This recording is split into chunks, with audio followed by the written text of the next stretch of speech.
Ingat ya, ingat sekali lagi Al-Fakir katakan, semua aplikasi, semua APK, apapun itu, jenis apapun itu, baik yang prabayar ataupun yang tidak prabayar ya, itu semuanya mengandung resiko teman-teman ya, resiko masing-masing. Itu tergantung bagaimana teman-teman bisa menggunakannya. Assalamualaikum warahmatullahi wabarakatuh. Hamdan syukron lillah, amma ba'du. Pemirsa sahabat Al-Fakir dimanapun Anda berada, kembali lagi bersama tutorial Al-Fakir.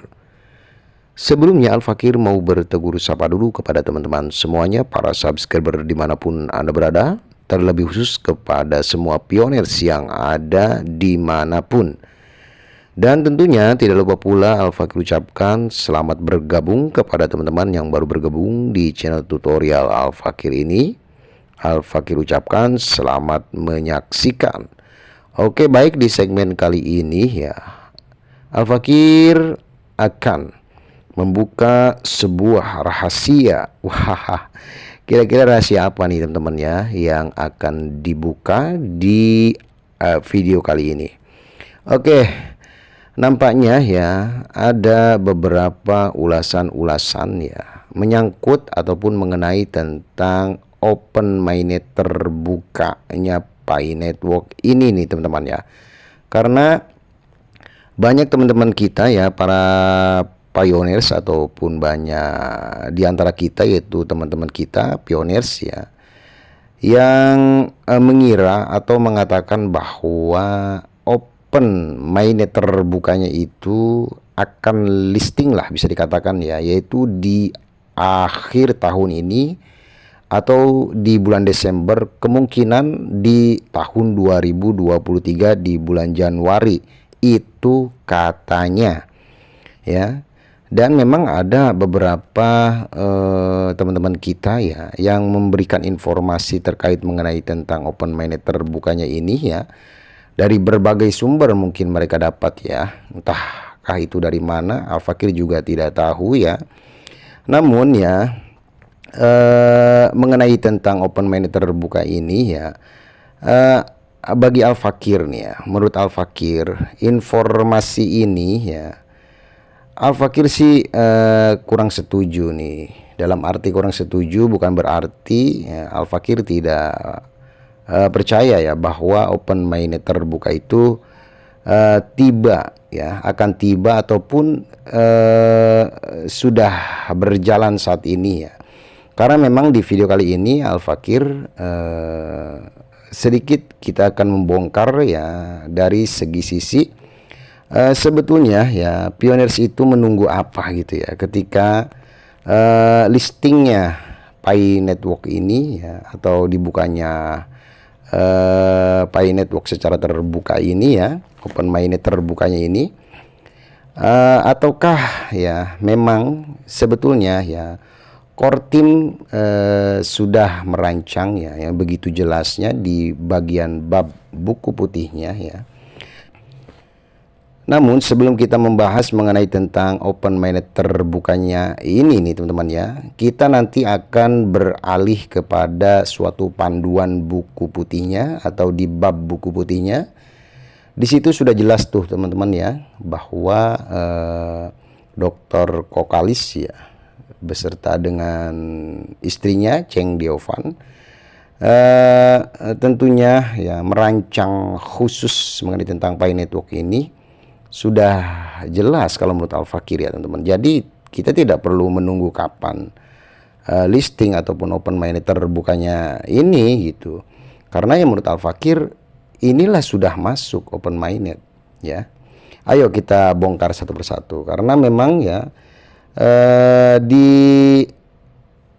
akhir ya ataupun masuklah, kalau kata Al-Fakir ini sudah masuk. Open mainnet terbuka ini sudah masuk ya. Perlahan-lahan itu sudah masuk.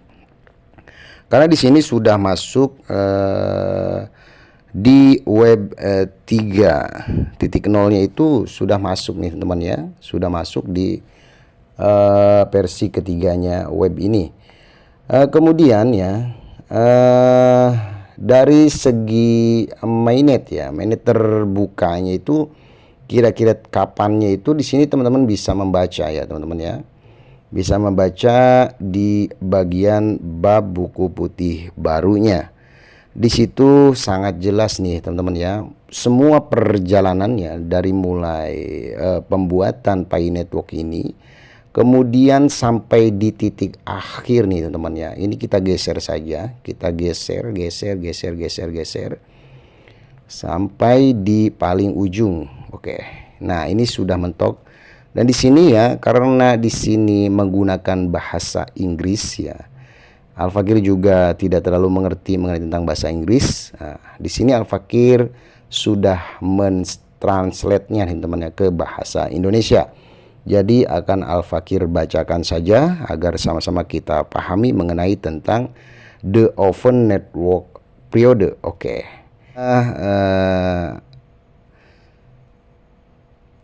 Oke, dan ini sudah Al-Fakir translate dan akan Al-Fakir bacakan ya teman-teman, mohon disimak baik-baik. Periode jaringan terbuka atau periode yang ditunggu-tunggu oleh teman-teman yaitu jaringan terbuka. Di sini udah fasenya nih teman-teman ya, sudah masuk ke dalam Al-Fakir. Di sini dijelaskan ya di bab buku putihnya, yaitu bergantung pada kematangan ekosistem jaringan tertutup dan kemajuan KYC atau kemajuan KYC. Periode ini, maksud periode ini yaitu periode jaringan terbuka nih teman-teman ya. Periode ini atau periode jaringan terbuka itu dapat dimulai pada hari Pi yaitu di tanggal 14 Maret 2022. Itu Pi yang pertama teman-teman ya. Kalau tidak salah ya, itu saat dimana migrasinya koin Pi ini ke wallet nih teman-teman ya. Kemudian dilanjut ke hari Pi keduanya yaitu di tanggal 28 Juni tahun 2022, yaitu selisih dari Maret, April, Mei, Juni ya. Kira-kira 3 bulan. Itu masuk ke bagian Pi label balance tuh teman-teman ya, kalau tidak salah. Oke, di sini dijelaskan atau setelahnya. Nah, jadi atau setelah ini teman-teman ya, setelah di bulan Juni ini. Nah, apa yaitu jaringan terbuka ini dibuka ya teman-teman ya. Teman-teman bisa melihat ya di bagian Pi browsernya ya. Di situ ke dompet ya atau e-wallet itu bukan testnet lagi teman-teman ya, bukan testnet lagi. Sekarang sudah masuk mainnet dan itu sudah bisa digunakan teman-teman bagi yang sudah KYC lalu sudah masuk ke saldo bagian Pi label balance dan itu sudah bisa digunakan. Oke. Dan siapa saja yang ingin terhubung ke Pi mainnet ya, itu bisa teman-teman ya. Kemudian panggilan API tidak akan di farewell dan pioneers akan dapat menjalankan Pi node dan layanan API mereka sendiri. Oke.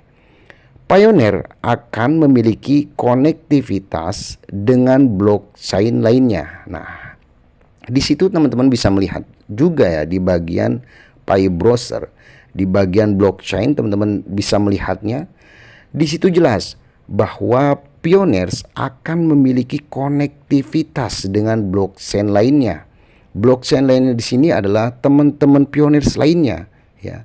Ketika menggunakan koin Pi ini, entahkah itu dengan cara menjual ataupun membeli, masuk dan keluarnya koin Pi itu akan terlihat di bagian blockchain-nya nih teman-teman ya. Blockchain yang mana? Yaitu blockchain-nya Pi Network yang ada di Pi browser. Oke. Kemudian node komunitas juga dapat menjalankan mainnet. Nah, kira-kira apa yang disebut dengan node komunitas? Dan yang dimaksud node komunitas itu ya teman-teman, yaitu seperti market yang bekerja sama dengan Pi Network ya. Yaitu disebut dengan kemenangan hackathon. Ada beberapa market ya, bahkan di situ sudah ada 10 kalau tidak salah di bagian Pi browsernya ya.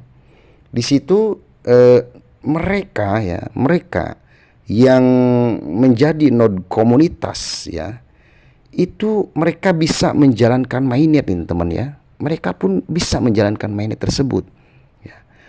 Ya itulah kelebihan daripada mereka yang bisa membuat aplikasi-aplikasi sejenisnya seperti market.